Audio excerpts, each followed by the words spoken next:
Brokopondo is a district in Suriname known for its vast rainforests, rich biodiversity, and the Brokopondo Reservoir. A major tourist attraction is Brownsberg Nature Park. But recently, Brokopondo has welcomed a new highlight, the Brokopondo Nature Trail. Our journey started on the Brownsberg, by far my favorite road in Suriname.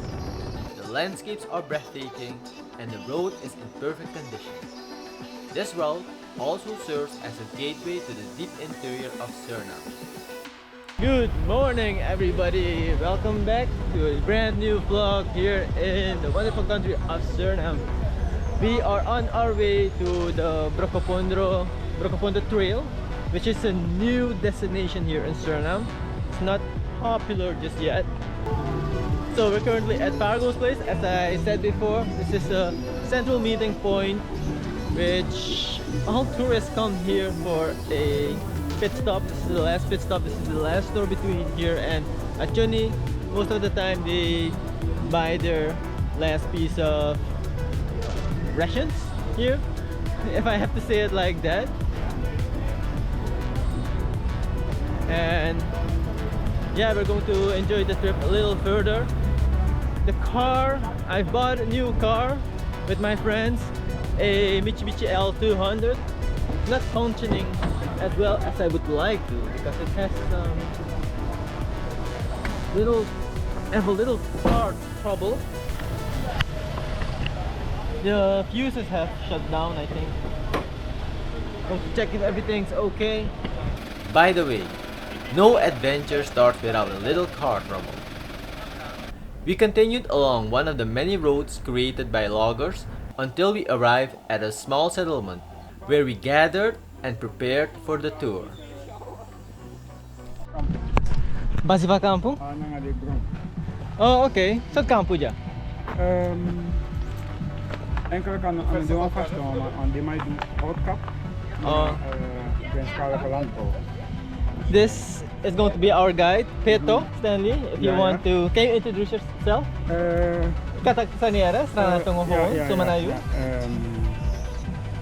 Zo ja. Ik ben Stanley, meer bekend als Peto in de Surinaamse bevolking. En ik ben vandaag hun gids om de betere of de beste kant van de jungle vandaag aan hun te laten zien, dus hun gids. And he is also the brother of Fred Panza, right? Yeah, Fred van Fred. Yeah, broertje van Fred. Yeah. Fred Panza is also one of the top tour operators in Suriname. He is the owner of Fredberg, Danpati, Apiapati, and Suriname River Glamping. Yeah. Might want to check them out when you're in Suriname. I'm going to get my gear ready. Well, the car brought us here in one piece, but it's not looking too hot. On the way home, it's going to be a little problematic getting home. We already used one of the accus, one of the car batteries. Still have another one. Might go to swap batteries with Bruce in the meantime. Or yeah, on the way home, we're going to swap batteries with Bruce. I'm glad Bruce is here with us.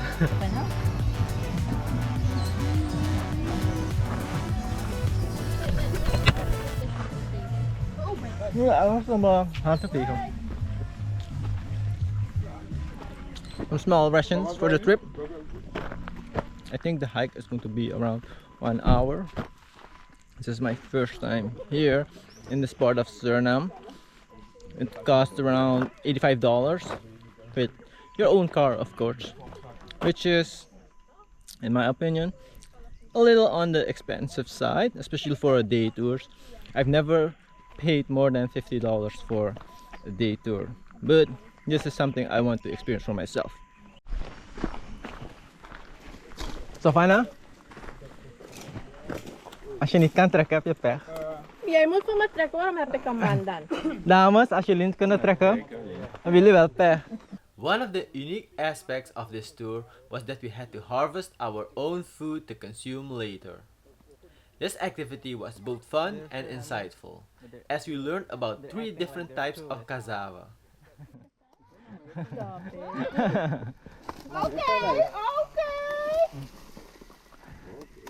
That's enough for the entire group.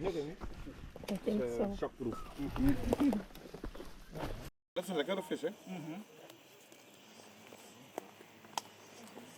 Pitmaster Virgil, Yes, yes.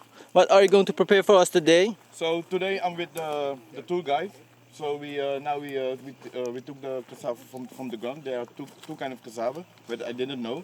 We have three. Yeah. Excuse me.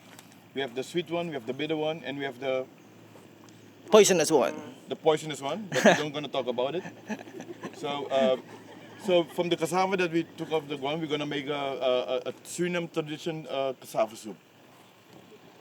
Prepared by Stanley. Thank you.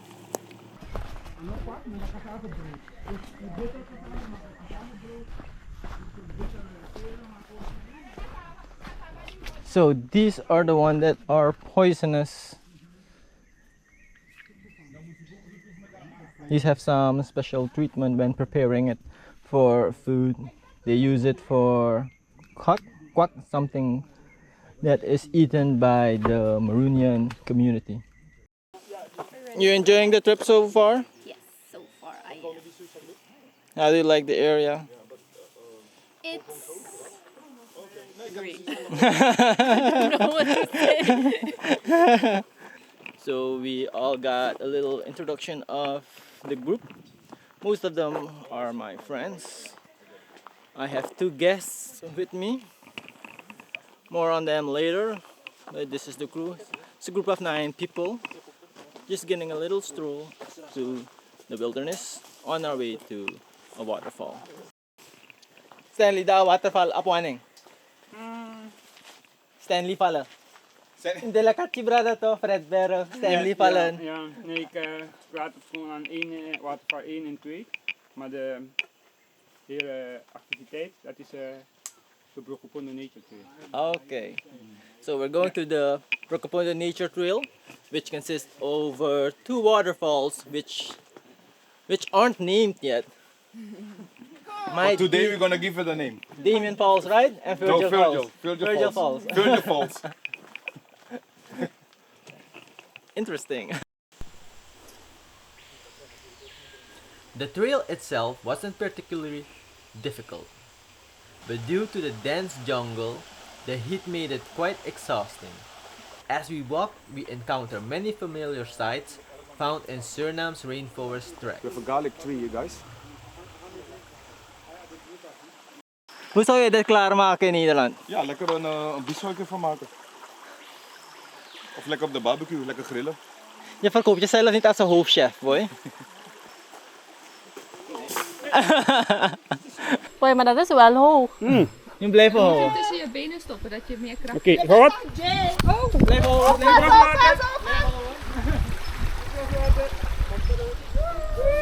Heel goed, heel goed. Dat is zo fucking scary. This place is so unbelievable, beautiful. But I think we have the 3 herders. I think we have to thank the 3 herders for exploring, actually finding out that there are waterfalls in this area.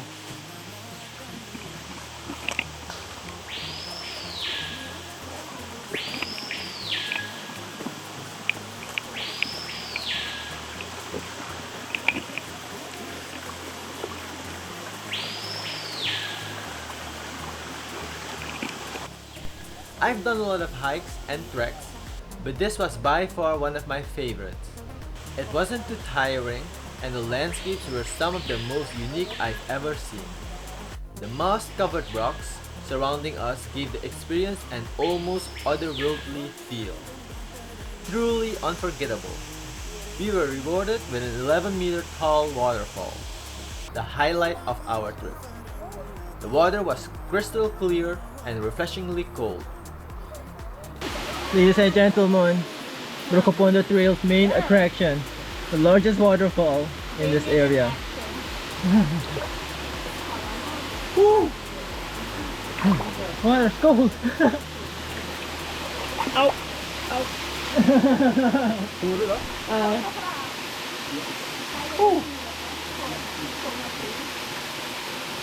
Freezing!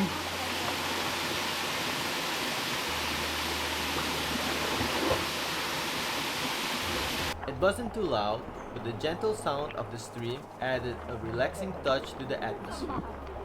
Keep in mind that there are 2 more waterfalls yet to be seen, which can only be visited by spending the night. At the end of the trail, we are rewarded with watermelon. Don't mind if I do. Yeah, it tastes yellow. If yellow had a taste, this is what it definitely would taste like. After trekking back to the first waterfall, lunch was prepared as promised. It was a traditional maroon dish called grongyang, a mix of various local ingredients. Grongyang. How do you call the UFC fighter of Suriname? Biggie Boy. You want to become as strong as Biggie Boy? This is what you should eat. Grongyang. Here in Mama's Ranang. Ow. Okay.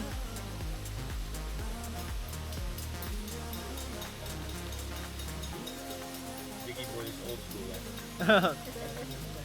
Former UFC fighter. He lost his contract.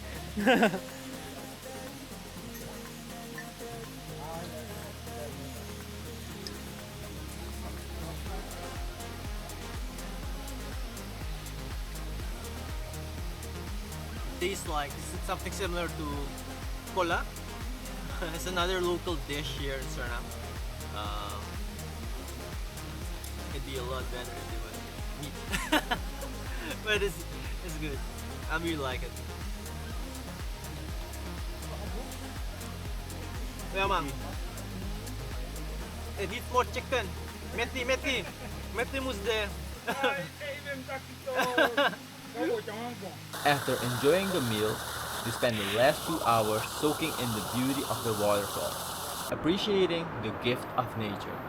I hope you enjoyed today's video. With that, I'll see you on my next adventure. Peace.